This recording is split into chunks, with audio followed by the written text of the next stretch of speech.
Hello there. I'm Hank, and welcome to my podcast, Hank Sayz, where we talk all things Marvel, DC, Star Wars, and Harry Potter. Today we're talking about Star Wars Rebels Season 1. But before we get into it, why don't I introduce my co-host for today, Alan. How are you feeling today, Alan? I'm really excited to talk about one of my favorite Star Wars TV shows. Well then, why don't we get into today's discussion? And make sure to stick around till the very end because we're going to be having some very special guessing games that you're not going to want to miss. Starting with the Fast Facts. What is the Fast Facts, Alan? Fast Facts is the first section of the podcast where we break down the who's, the what's, the whens, the where's, the whys, and the how's of our subject for you in case one of your friends doesn't know what Rebels is, so that you can be the one to educate them. That's right. Star Wars Rebels was created by Simon Kinberg, Dave Filoni, and Carrie Beck, and its music was composed by Kevin Kinner and John Williams. Where do people recognize John Williams, Alan? Let's see, Jurassic Park, all the Star Wars music, pretty much. Nice. He was produced by Kiri Hart, Athena Yvette Portillo, I'm pretty sure I nailed that, and Carrie Beck. It was distributed by Disney ABC Domestic Television. It first appeared on Disney XD on October 3rd, 2014, and its opening lineup is Taylor Gray as Ezra Bridger, Vanessa Marshall as Harrison Dula, Freddie Prinze Jr. as Kanan Jarrus, Steve Bloom as Garazeb Aurelius, sorry about that, Dave Filoni as Chopper, and Tia Sakar as Sabine Wren. And they all live on their ship, the Ghost, which was created by Dave Filoni. Now that we have learned all about Star Wars Rebels, why don't we move into the next section of our podcast, The First Sight. The First Sight is the second part of the podcast where we peel back the curtain of time and reveal where we first met our subject. That's right, Alan. I first met Star Wars Rebels actually on vacation because we would watch a couple of episodes of Disney XD and whatnot, and it always seemed to be on. And eventually I got to love it so much that my dad bought Season 1 for me on Amazon. And I got a small action figure of Ezra that I played with a lot. And yeah, that was kind of my intro into the Star Wars Rebels world. What about you? I met Star Wars Rebels the same way you did. I was on vacation with you, remember? And we were watching some episodes of Disney XD together, and I really liked it. Alright, let's move on to the next section of the podcast, The Diving Board, where we dive deep into the pool of learning that is Rebels. So, we're going to start with episodes 1 and 2 because they're actually part 1 and part 2 of the same thing. It's kind of like a extra long pilot episode. Right. So, in this pilot, Ezra meets the crew for the first time and helps them steal a bunch of crates from the Empire, and they low-key kidnap him, and then he helps them rescue the Wookiees because he's got too much of a conscience, and crawls through a bunch of air ducts, which we will be talking about for the remainder of our time together. Some important notes here. The Stormtroopers are terrible shots for a while, and then all of a sudden great shots when they need to be. Right. And they're kind of canonically terrible shots, but all of a sudden they get really good, and so that was kind of weird. Also, Ezra senses the rebels through the Force. Like, right. He somehow knows that they're connected. And he finds a holocron and a lightsaber during the course just through the Force. So he's like the most low-key powerful one there is. Right. Also, Ezra always defaults to the air ducts. Yep. And that's just his thing. It is. It's kind of like Luke and whining, or Rey and being a strong female protagonist. It's just their default form. Also, again, there's no fire in space, and there's gravity in space somewhere next to planets. Well, I mean, it's Star Wars. They kind of play fast and loose with physics. It's kind of what they do. Sure, but I still have a grievance with it. Also, Zeb is a horrible person. He abandons Ezra, punches Ezra, and is a jerk to Ezra, all within the space of like 20 minutes. It's like the worst older brother his best friend. Oh, boy. His quote-unquote brother, if we're going through the whole family role idea. Yeah, that's odd. Anyway, let's move on to episode 3. So the crew gets low on food and fuel, so they decide to steal weapons from the Empire. Like you do. Right? But why weapons if they needed food and fuel? Because they sell the weapons to the Zago later on. Right, I remember now. Okay. They meet R2-D2 and C-3PO, which is a great addition to the story. Again, Ezra uses the air ducts to break into a hangar. And we get to see some electroshock Lazat staffs. Whoa. Electro staffs. Yeah. Skills from Zeb. Against Agent Callus, which Right. is honestly the coolest scene in the whole thing after Ezra, uses the Force for the first time, and we get to see, although that is a bit illogical that a huge, basically Wookiee, because, let's be honest, Zeb is basically a Wookiee. Yeah, basically. But Callus is, matching him blow for blow, which is very interesting. He must be extremely strong and extremely Or skilled, yeah. Zeb is a scary good fighter. There's a scene where he demolishes, 30 stormtroopers at the same time without getting shot, which obviously... Right. And the Imperials don't discuss where they're taking the shipments beforehand, the shipments of guns that they hijack, which is an interesting flaw, because the Rebels capitalize on that, and it's kind of, wouldn't they have talked about that before? Right, exactly. All right, let's move on to episode 4. In episode number 4, Ezra and Zeb fight like all older and younger siblings do, and they try to find fruit together because Mommy said so, aka Hera, she is the mother analog, and they help Ezra's old pal Sumar out by fighting the Empire, because you can't have a Rebel episodes where you don't fight the Empire, and then they steal a TIE fighter, blow up a TIE fighter, and hide a TIE fighter. And of course, always with the air ducts. It's all for fruit. It's all for fruit. 100%. They spend their entire time going for fruit. They spend money, and they... Time, resources. Die. Yeah, exactly. But at least they get the fruit, right? They do get one fruit. Also, Sumar lives on a moisture farm. Every character in the Star Wars universe, at one time or another, lived on a moisture farm. That's all they farm is moisture. That's all they farmed. Not fruit, not vegetables, not like meat. Nope. Moisture. Right. And why does the Empire have the melee runs? And why do they need them? Why do they need the fruit? I mean... make weird, gross protein shakes? Here you go. Here's your Empire Day smoothie. Great. Yeah. Also, space has no sound and no fire explosion. Is this going to be a thing? Yes, this is going to be a thing. Well, if this is going to be the thing, why don't we talk about it in episode number 5? In which Ezra and Kanan are pretty frustrated because they're trying to find Luminara. They can't really find her, but they finally find her, and they infiltrate the Spire prison. Such a cool design. Yeah, it is really cool. Finds out that Luminara died, and they're using her body to create a weird hologram robot thing that tricks them into coming there.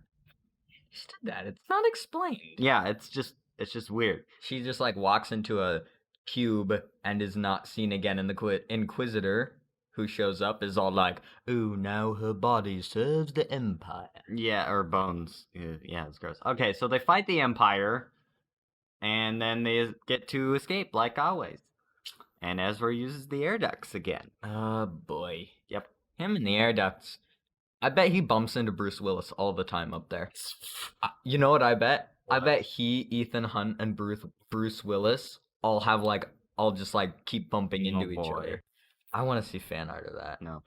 Man, he has quite the dangerous Jedi training, He does, yeah. In that episode, we get to see some Jedi training, and it's pretty dangerous. Chopper's also evil. If you remember, he tries to kill everyone 3 times. He knocks Ezra off the ship. Yep. While it's in the air. He pulls the pins out from Ezra's bed, crushing Zeb. Yep. With, it looks like a giant slab of metal. It literally does. And then his insubordination on not wanting to take the ship off when they're, when they're trying to escape. Exactly. And I mean, there's kind of a reoccurring theme where Kanan's kind of like, "Oh, good job, Ezra. You're a great Jedi," at the end of an episode, and then at the beginning of an episode where they actually talk about Jedi stuff, he gets thrown off a ship and told he's a failure. Right. Yeah, that pretty much happens every single time. And then we also get to see the classic Star Wars question of the blasting button. Sometimes it opens the door, sometimes it closes the door. So, I think really what that's all about is if it's open and you blast it, it causes it to close. Sure. But if it's closed and you blast it, it causes it to open, right? They never really blast it when it's open and it stays open. But in this specific instance, the door is closed and Zeb shoots it with his you're right. thing, and it doesn't open. And it doesn't open and it stays closed to trap the stormtroopers on the other side. Yeah, that is kind of weird. Convenient. Needs to be rectified. Maybe it will be in the next episode, episode 6. In this episode, Ezra goes undercover at an Imperial Academy for cough cough no reason at all, steals some information, and helps one kid escape with his mom, and another kid, I can't remember his name, but he's super cool. He stays inside to try to find his sister and is Ezra's kind of companion person on the inside to get information out of. Right. And, of course, what Star Wars Rebels episode would be complete without saying, always with the air ducts. Yep. What did you think about this one? Well, how does all of, Ezra's hair fit into the helmets? Because you see them take off the helmets and put them back on, and it's just like, how in the world does that fit under there? Animating magic. Yeah, like the one guy, Ali, or whatever, he has, a huge head of hair. Right. And it all fits into one teeny tiny helmet. That's just crazy. Also, why is the Tsar guy so helpful in the beginning? Oh, Zer. That's what Zer. The guy that was super helpful. Yeah. Yeah, that is kind of mysterious. Also, the cadets are much better shots than the full-grown troopers. Right. They can actually hit their targets. Which makes total sense. Which does make total sense. And at this point, Ezra spent more time with the Empire training than with the Rebels. Huh. Which is interesting. Yeah. Despite all of that, though, I think that this is one of the best episodes in the series. Really? Yeah. It's got basically everything you want from a Star Wars Rebels episode. It's got Ezra crawling through the air ducts. It's got a bunch of fiery explosions. It's got a couple of heartwarming scenes, especially at the end when he comes back with Kanan and he's like, "Oh, yes, sir. Right away, sir." And yeah. It's a nice episode. Yeah, it's pretty good. Unlike the next episode that we're going to be talking about, episode 7. Alright, so in episode 7, Hera damages the Phantom but doesn't know about it, and then decides to go meet Fulcrum on a weird asteroid where Phantom has some cargo. Sabine has trust issues with this, and the way Hera gets her information from Fulcrum, so she decides to go with her. But they get attacked by Phrynox, which is a really weird name. They're kind of like... They look like pugs and bats. No, but they look huge. They look like gremlins. Oh, yeah, on a velociraptor. Kind of, but they have, bat wings, too. They're very odd. Go look up a picture. Yeah. Then they fix everything, and they leave. And, of course, Ezra crawls through the air ducts. When? Earlier. Episode? Yeah, earlier in the episode. And he's also spying on people in the Ghost while he's crawling through the air ducts. Makes you wonder what he gets up to in there. Right. They also have the asteroid base, which is a super cool design, the asteroid base where the Phrynox live in, and they somehow missed their ship leaking oil, for the entire time. And also Ezra and Zeb screw up majorly by, not noticing and not checking at all. They also use the kicking shot twice, where they, shoot a Phrynox and then pick another one off the ship. I remember that. That was kind of lazy, almost. And you had a comment about the explodey canisters. Yes, that's very convenient that they had, 50 plus canisters there just on the moon. They oddly seem to, multiply towards the end, where when they need a bunch of them, they just, multiply like rabbits. Crazy. Alright, let's move on to the next episode, episode 8. In this episode, the Empire goes looking for Tasibo, is how it's spelled. It's Sibo. And Ezra tries to speak to a Lothcat unsuccessfully. They fight the Empire. Empire Day. Ezra's birthday. Ezra Day. Ezra Day. People all across the galaxy are celebrating Ezra Day, the day that our glorious Ezra was born.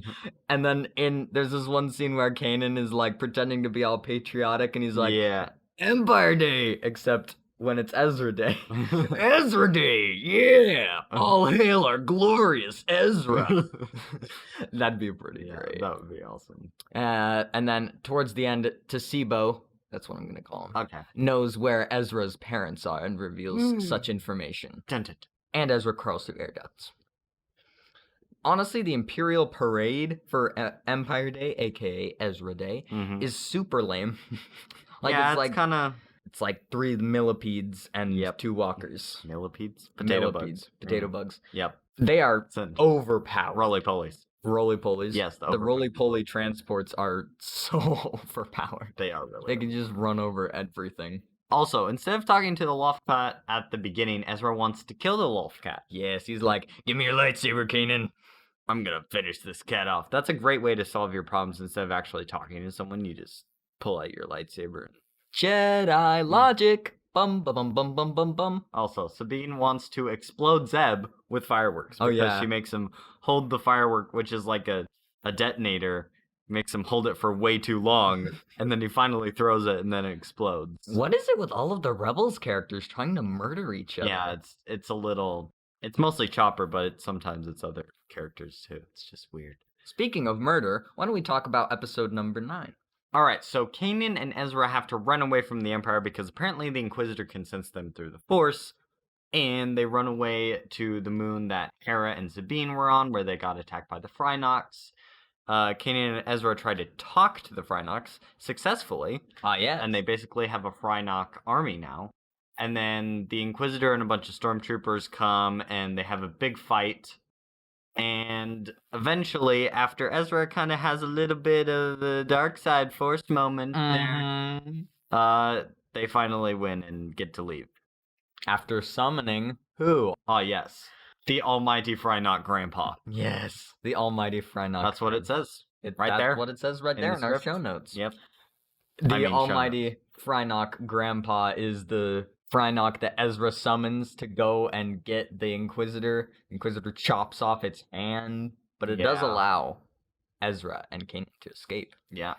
There's this great scene where they're all running away from TIE fighters, and then it looks like they multiply because more TIE fighters have been hiding behind the other TIE fighters. Right.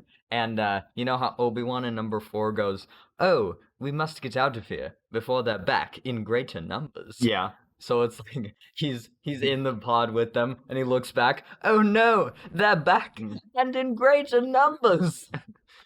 Okay, that's pretty good. It's also a great scene when Ezra forgives Sibo and calms the evil horde of Phrynox. That's kind of Ezra's thing. Whenever he does something that would be seen as a mistake, or whenever he releases a powerful Force energy, he does exactly what he's supposed to. Right. Later on. Also, small little thing. Chopper gets shot by the Inquisitor, and he probably should be dead. Yeah. He does. He gets like a direct hit. Exactly. From a TIE fighter. Yeah. Dang. Moving on to episode 10. This is kind of the very Jedi magicy episode. Oh, yes. Where Ezra and Kanan go to the Jedi Temple on Lothal. Ezra has a Yoda Cave experience, which is, in episode 5, Luke goes to the Yoda Cave. Right, yep. Chills out there for a bit. He gains a Kyber crystal and builds his own lightsaber. That's a pretty thick episode. Yeah. After having a bunch of trials and stuff that he has to go through to try to, figure out what's real and what's not. Right. And, of course, the air ducts. Always with the air ducts.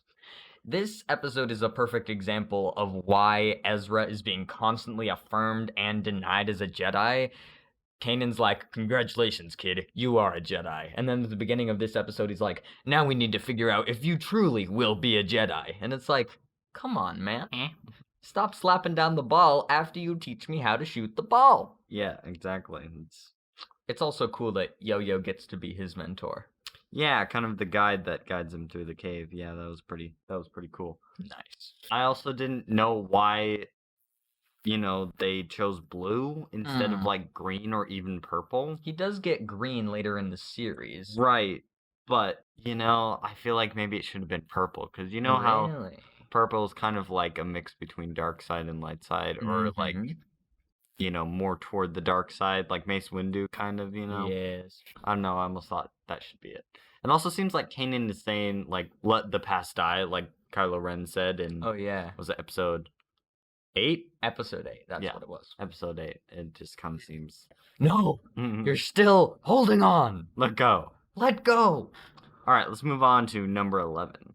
All right, so Zeb loses Chopper in a game of cards with, surprisingly, Lando Calrissian, who's kind of the main star of this episode, and he hires them to transport him and a puffer pig, which is... Oh, but Alan, don't you mean sophisticated mining equipment? Ah, yes, the sophisticated living mining equipment. Fat mining equipment. And they do, and then after that, he tries to sell Hera into slavery to get said puffer pig from S. Morgan. Oh my gosh. So, yeah. Also, Ezra gets to crawl through the air ducts again. So when doesn't he? Exactly. Oh my gosh. Also, one of the best quotes from Lando is he says, "This baby is 100% organic," and then slaps the pig's butt. It's absolutely it's great. Just the best. The pig kind of snorts too. He's like, yeah. Also, he thinks women are property because he tries to sell Hera into slavery. Yeah, that's... He thinks he's a smooth moocher and that he's like, ooh, I'm gonna get these people to do what I want with some smooth manipulation. Yeah. He's really not. He human traffics people. I don't know. Hera kind of followed the plan and got the plan that he was gonna do. I don't think he would have actually. Well, I don't know. I really didn't like her in this. Yeah. I mean, her part wasn't great. Too good of an episode. It's really not. I also didn't like Calrissian in this. I feel like they took him just a bit too far. Yeah. Also, as Morgan is so fat that it undulates. Like it's a massive undulating fat. And like Calrissian says, "As Morgan, did you walk in? You don't walk anywhere." Yeah, exactly. Because he's got tiny little legs. Also, super useful trait. Oh my gosh, it's such a useful trait. It is such a useful trait. It's You more could, important than Calrissian. Yes. It's more useful than Calrissian. Exactly. You could defeat the Emperor with that tray. All right, let's move on to episode number 12. In this episode, Ezra has a vision of them teaming up with Senator in Exile Gaul Travis of all the unlimited Gaul. And the rebels try to help him, and they fight Callus and stormtroopers, and Travis is a traitor. Oh, yeah. Bum, bum, bum. And the rebels escape after Ezra crawls through the air ducts. Ah, yes. So, what did you think of the twist of Gaul, Mr. Gaul, being on the Empire side all along? Well, I didn't really, think of him really as this super good guy, because you never, you hear about his messages or whatever, but you never really get to see anything that he does. He just kind of makes messages. And this pre-recorded message. Really need more messages. No, please. Yeah. Kanan has some pretty dope skills in this one, right? Oh, yeah. And as Ezra is also better than Luke at defending blaster bolts in the beginning. Yep. Like, right off the bat, he's way better. Kanan's also...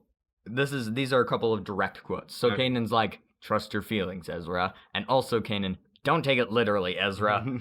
Wait a minute. Also, why does the sewer pipe open on a balcony? Yeah. That's how they get in. Like, why does it open and there? Get out. Right. Why does it open on a balcony right next to the, spaceport landing platforms? Right. And at the beginning, while they're training, Ezra has a vision while he's getting shot at. And that sounds pretty safe. That sounds very safe. Great. And Kanan is like, be careful what you have visions about. That's like saying, be careful that you don't... be careful that someone doesn't run into you on the freeway. I mean, you can be run over on the freeway by not being on the freeway. Well, sure, but it's like, he can't control when the things are happening. It's just kind of, yeah. It's interesting. Yeah. Like this next episode that we'll be talking about. Alright, so in episode 13, the rebels target an Imperial tower to send out an inspirational speech to all of the galaxy, and Kanan gets captured by Inquisiboy. Inquisiboy? That's what it says on the show notes. So they're trying to pull a Tony Robbins for the entire galaxy. Exactly. High-octane speeches. And they get captured by Inquisiboy. Poor Kanan. Always with the Inquisiboy. Yeah. This starts like 3-episode thing where it's all about getting Kanan back. Right. So, Grand Moff Tarkin, who's in the very beginning of this episode and also executes 2 Imperial officers with Inquisiboy's help. That was a pretty dark scene. Yeah. literally roasts everyone. The Inquisitor, Callus, the Stormtroopers, the Governor, everyone in front of like 60 Stormtroopers. And they don't say anything, they just stand there, but you can imagine what's going on in their mind. They're like, hey. Yeah. Also, why does Kanan let himself get captured? He could literally just like force all of them back and then like backflip over the tower and land on the Phantom. Yeah. He's got all of the Force moves. Right, exactly. Yeah, it's just kind of, well, he needed to get captured for the story arc, you know? Gotta conform to the story arc. So the Force said, you know, I like this story arc. You're gonna conform to this story Exactly. Perfect. All right, let's move on to the next one, episode 14. In which Ezra disobeys Hera and makes a deal with the Zago. You know who the Zago is, right? The Zago? I thought it was always the Zago. The Zago. The Zago. The Zago. In my research, it said the Zago. All right. Kind of like it's the president. Oh, I see.